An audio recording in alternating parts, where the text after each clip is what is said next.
میدان میں وفادار صحابہ، آ گئے میدان میں وفادار صحابہ، لو آ گئے میدان میں وفادار صحابہ، لو آ گئے میدان میں وفادار صحابہ۔ ہے میری جان، ہے میری آن، ہے میری شان، میری پہچان، میرے پیارے صحابہ، دل کے تارے صحابہ۔ ماشاءاللہ دو اور چیزیں جو میرے خیال سے بہت سارے لوگ جاننا چاہتے ہیں، جو اہل تشیع اکثر سنی حضرات سے کہتے ہیں کہ نبی پاک صلی اللہ علیہ وسلم نے غدیر خم کے موقع پر علی رضی اللہ تعالیٰ عنہ کو خلیفہ مقرر کیا، خلیفہ ان کے ہونے کا اعلان کیا نبی صلی اللہ علیہ وسلم کے بعد، تو یہ کہاں تک درست ہے یا یہ واقعہ پورا کیا ہے؟ اور دوسرا، اکثر لوگ یہ بھی جاننا چاہتے ہیں کہ صحیح بخاری میں ایک حدیث ہے جو اکثر اہل تشیع پیش کرتے ہیں اور کہتے ہیں کہ عمر ابن خطاب رضی اللہ تعالیٰ عنہ نے نعوذ باللہ من ذالک خیانت کی، جبکہ نبی صلی اللہ علیہ وسلم اگر اس وقت عمر ابن خطاب رضی اللہ عنہ خیانت نہ کرتے تو لکھت میں دینا چاہتے تھے کہ علی رضی اللہ تعالیٰ عنہ کو خلیفہ بنایا جائے ان کے بعد۔ ان دو چیزوں کے بارے میں کیا تعلیم ہم دے سکتے ہیں؟ دیکھیے، جو غدیر خم کا واقعہ ہے اس کو آپ سمجھیے۔ پہلی چیز، غدیر خم ہے کیا؟ غدیر خم ایک مقام ہے جو مکہ اور مدینہ کے بیچ میں ہے۔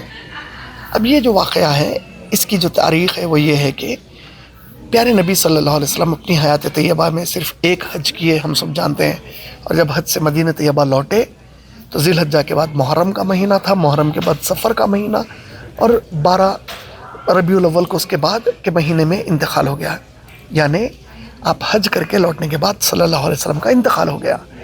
اب ان لوگوں کا کہنا ہے کہ جب حج کا موقع تھا تو غدیر خم پر واپسی میں رک کر اللہ کے نبی صلی اللہ علیہ وسلم نے تمام جتنے لوگ حج کو آئے تھے ان سب کو اعلان کیے کہ میرے بعد بلا کسی رکاوٹ کے جو سلسلہ جاری رہے گا خلافت کا، امامت کا، وہ علی رضی اللہ تعالیٰ عنہ کے لیے۔ یہ بات کہاں تک درست ہے؟ اور پھر کہا کہ میں جس کا مولا ہوں علی ان کے مولا ہیں۔ تو کیا یہ صحیح ہے یا نہیں ہے؟ اس واقعے کو سمجھتے ہیں۔ یقیناً یہ حدیث بالکل صحیح ہے، کوئی دو رائے نہیں ہے کہ پیارے نبی صلی اللہ علیہ وسلم نے ضرور کہا کہ میں جس کا مولا ہوں علی اس کے مولا ہیں۔ یہ پورا واقعہ دراصل یہ ہے کہ نبی صلی اللہ علیہ وسلم جب حج کرنے کے لیے مدینہ سے روانہ ہوئے تھے مکے کی طرف، تو مدینہ سے نکلنے سے پہلے اللہ کے نبی صلی اللہ علیہ وسلم نے خالد بن ولید رضی اللہ تعالیٰ عنہ کے کمانڈ میں ان کے تحت ایک دستہ، ایک فوج کا دستہ یمن کی طرف بھیجا تھا، اور خالد بن ولید رضی اللہ تعالیٰ عنہ کے جانے کے بعد کچھ دنوں کے بعد نبی صلی اللہ علیہ وسلم نے علی رضی اللہ تعالیٰ عنہ کو بھی وہاں پر بھیجا، کچھ نصیحتیں کر کے، کچھ تعلیم دے کر، تاکہ یمن والوں کو وہ بتا دیا جائے۔ اور پھر نبی صلی اللہ علیہ وسلم حج کے لیے نکل گئے۔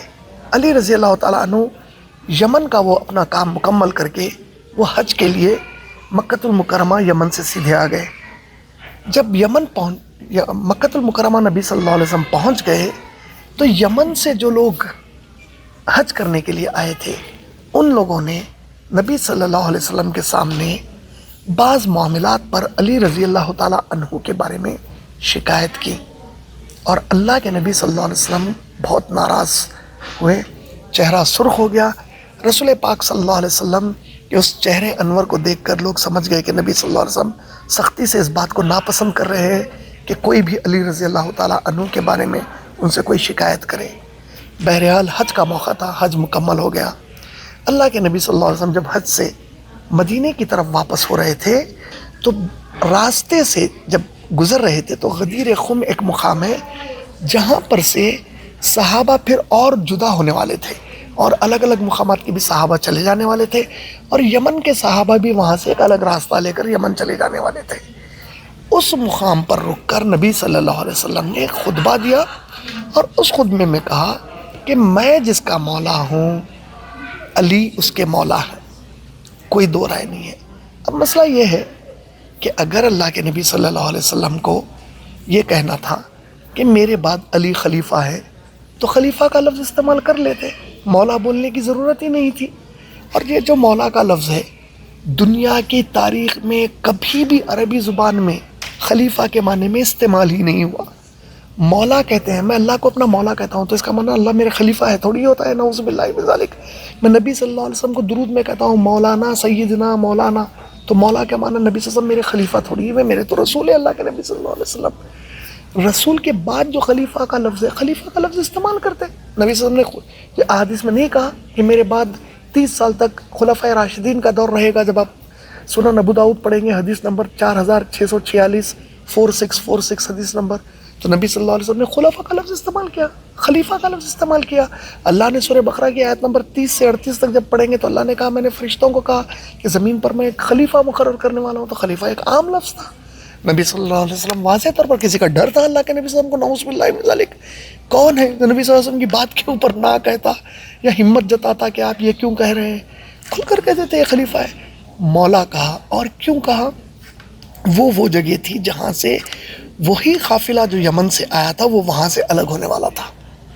اللہ کے نبی صلی اللہ علیہ وسلم نے وہاں پر اس موقع کو بہتر سمجھا اور اعلان کر دیا تاکہ یمن کا جو قافلہ علی رضی اللہ تعالیٰ عنہ سے ناراضگی ظاہر کر رہا تھا ان کو کھلے طور پر یہ سمجھا دیا جائے کہ دوبارہ علی رضی اللہ تعالیٰ عنہ کے ساتھ اختلاف کی جرت نہیں کرنا.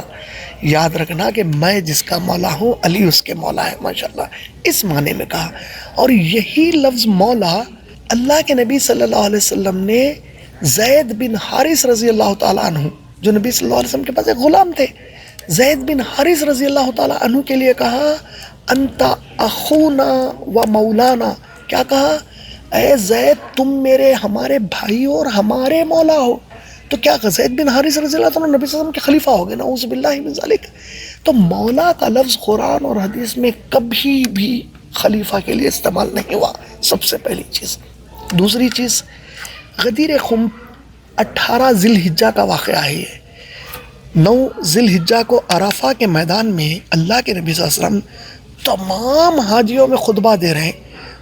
آپ کا خطبۃ الوداع ہے. خطبۃ الوداع میں ایک سے ایک بہترین نصیحت فرما رہے ہیں، جامع نصیحت فرما رہے ہیں. وہاں کہہ دیتے جہاں ہر کوئی موجود ہے. غدیر خم پر آنے تک تو صحابہ کے لاکھوں میں سے صرف ہزاروں کی تعداد میں کچھ صحابہ موجود تھے. اس میں سے اکثر وہ صحابہ تھے صرف جو یا تو نبی صلی اللہ علیہ وسلم کے ساتھ اب مدینہ واپس ہونے والے تھے یا وہ جو وہاں سے یمن وغیرہ کے علاقوں کو چلے جانے والے تھے. نبی صلی اللہ علیہ وسلم کو اتنی اہم بات اگر بتانی تھی تو عرفہ کے میدان میں خطبۃ الوداع میں بتا دیتے، وہاں بتانے کی ضرورت ہی نہیں تھی. لیکن ان کی ضد ہے کہ نہیں وہاں بتائے اور سب لوگوں نے نہیں مانا. تو اب مسئلہ کیا ہو گیا کہ اللہ کے نبی نے وہاں اگر بتایا ہے کہ میرے بعد علی خلیفہ ہے تو یہ تو اللہ کا حکم ہوا، کیونکہ اللہ کے نبی سورہ نجم کی آیت نمبر 3 اور 4 میرے نبی میرے وحی کے بغیر کچھ نہیں کہتے. اور اتنا بڑا معاملہ تو اللہ کے نبی ہرگز اللہ کی مرضی کے بغیر کہہ ہی نہیں سکتے کہ میرے بعد خلیفہ علی کو بناؤ. تو یقیناً یہ اللہ کا حکم تھا. اور اگر یہ اللہ کا حکم تھا اور علی رضی اللہ تعالیٰ عنہ نے اس حکم کو نافذ نہیں کیا تو کتنی بڑی ان پر تہمت ہے کہ علی رضی اللہ تعالیٰ عنہ نے اللہ کے حکم کو نافذ نہیں کیا، بلکہ جو شیر خدا ہیں، جو حیدر کرار ہیں، جنہوں نے خیبر کا دروازہ اکھاڑ کر پھینک دیا، جن کی تلوار سے اچھے اچھے کام جاتے، جو بدر احد میں، اور ان کی جو شجاعت، ان کی جو طاقت، ان کی جو بہادری، ان کی ان تمام چیزوں سے کوئی دنیا کا سنی قیامت تک اختلاف نہیں کر سکتا. یقیناً وہ شیر خدا ہے، یقیناً وہ حیدر کرار ہے، یقیناً انہوں نے خیبر میں فتح میں سب سے بڑا رول ادا کیا، یقیناً بدر اور احد میں بڑے بڑے پہلوانوں کو اٹھا کر پٹک دیا. لیکن اچانک یہی علی رضی اللہ تعالیٰ عنہ اللہ کے حکم کے بارے میں غافل ہو گئے اور خاموش ہو گئے. ابو بکر صدیق اور عمر اور عثمان رضی اللہ تعالیٰ عنہ کے لیے ہرگز نہیں. یہ اتنی بڑی تہمت اللہ کے نبی پر ہے اور علی رضی اللہ تعالیٰ عنہ پر ہے کہ اللہ کے حکم کے باوجود علی رضی اللہ تعالیٰ عنہ نے اللہ کا وہ حکم نافذ نہیں کیا.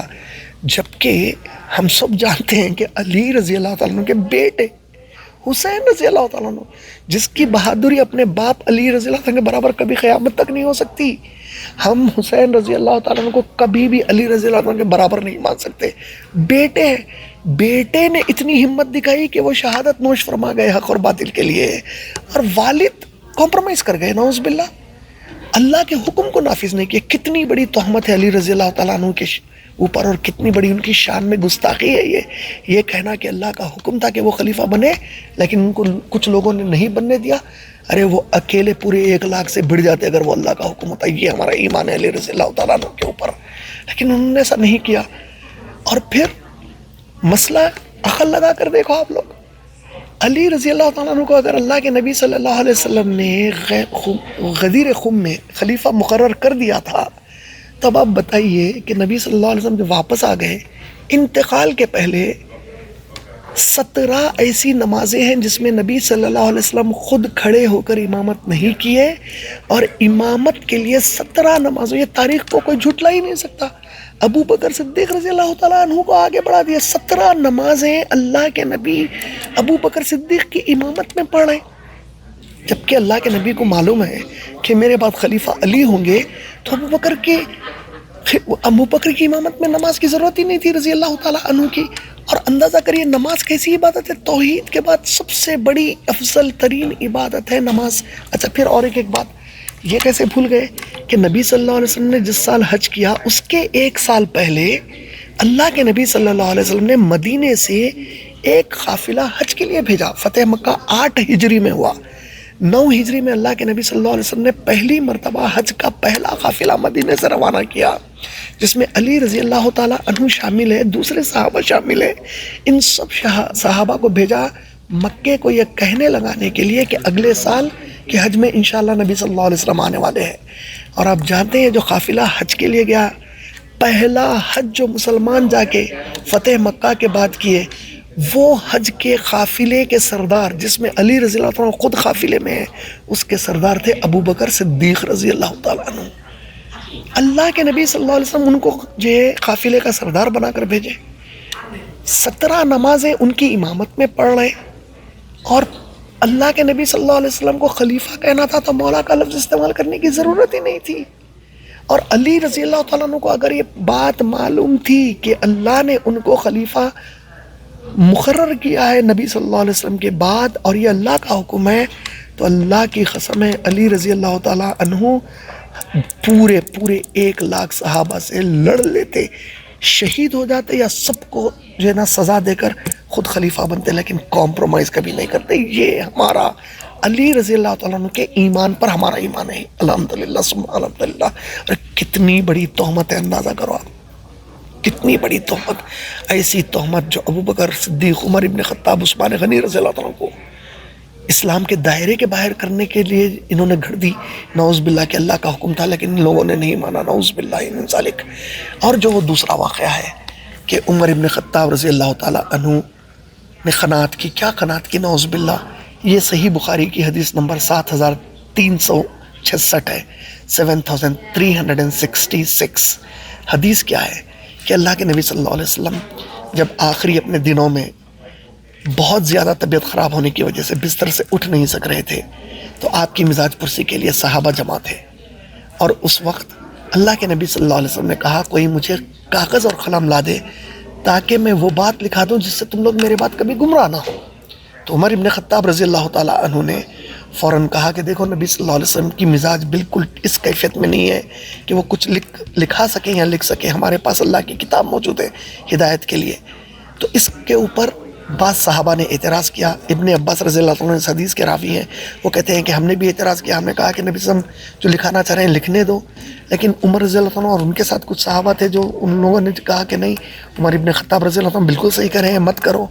تو یہ جب واقعہ ہوا اور بالآخر ہوا یہ کہ جب ان کی بحثیں بڑھی، یعنی وہ گروپ جو عمر رضی اللہ عنہ کے ساتھ تھا صحابہ کا، وہ گروپ جو عمر رضی اللہ عنہ کے اس بات کو اختلاف کر رہا تھا، جب ان کی آوازیں بلند ہو گئی آپس میں بحث کرتے ہوئے، تو اللہ کے نبی صلی اللہ علیہ وسلم نے سب سے کہا کہ مجھے اکیلے چھوڑ دو اور میرے حجرے کے باہر نکل جاؤ.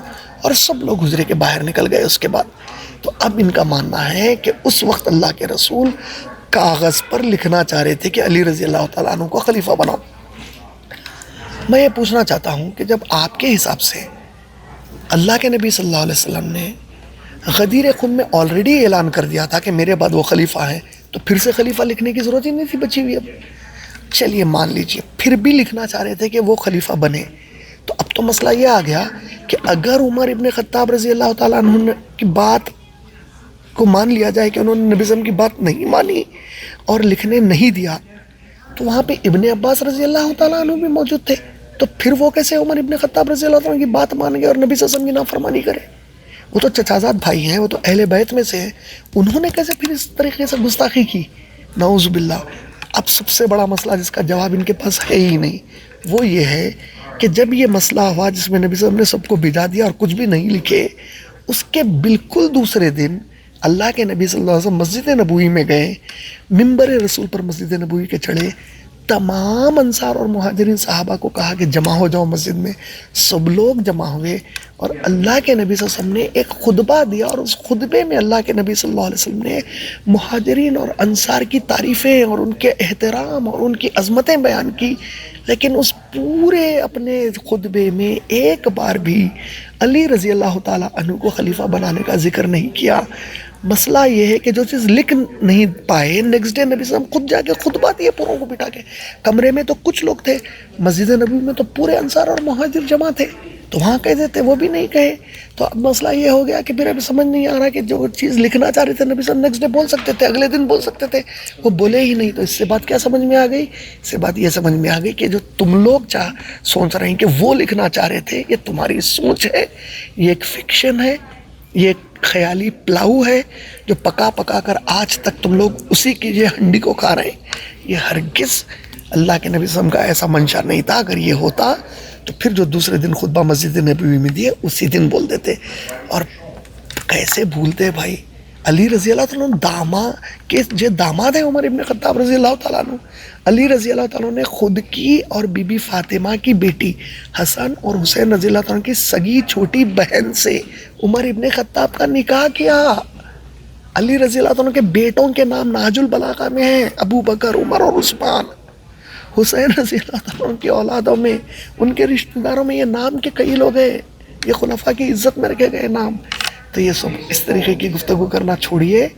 اللہ کی کتاب ہماری ہدایت کے لیے بھیجی گئی ہے، اور اللہ کی کتاب واقعات، یہ خیالات، یہ پوری تاریخ، یہ اس کے اوپر پوری بیان بازی، یہ سب چیزیں اللہ کی کتاب پسند نہیں کرتی۔ اللہ کی کتاب میں جو کچھ ہے وہ سب سے بہتر ہے، وہ ہدایت کے لیے کافی ہے۔ اور ساری تعلیم رسول اللہ صلی اللہ علیہ وسلم نے، خلفائے راشدین نے، تمام صحابہ نے اور تمام اہل بیت نے یہی دی کہ قرآن کو اللہ کے نبی اور ان کے پورے صحابہ کے فہم اور منہج پر سمجھ کر عمل کرنا چاہیے۔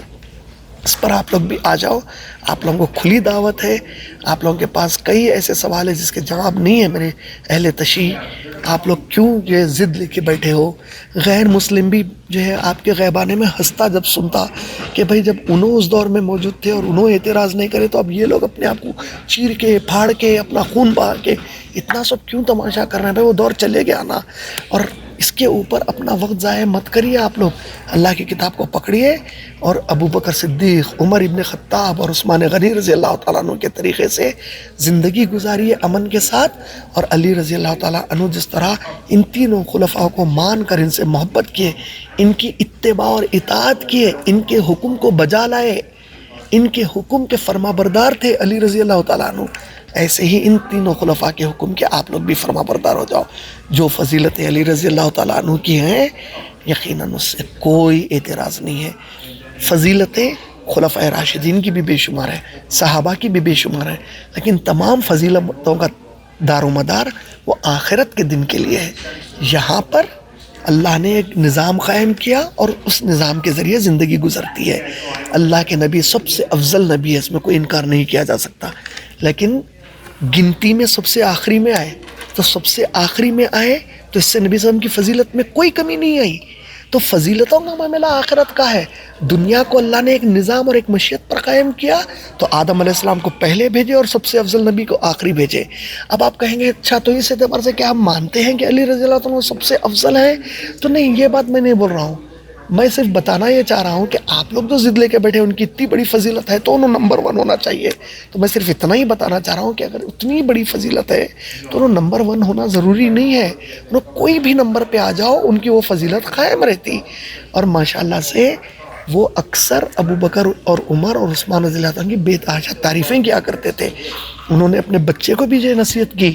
ان کے ایک بیٹے جو علی رضی اللہ عنہ کی بی بی فاطمہ رضی اللہ عنہ کے انتقال کے بعد جملہ 8 اور بیویاں تھیں، ان سے جو اولادیں ہیں اس میں حنیفہ رحمۃ اللہ علیہ نام کے ایک ان کی اولاد ہیں، حنیفہ بن علی رضی اللہ تعالیٰ عنہ.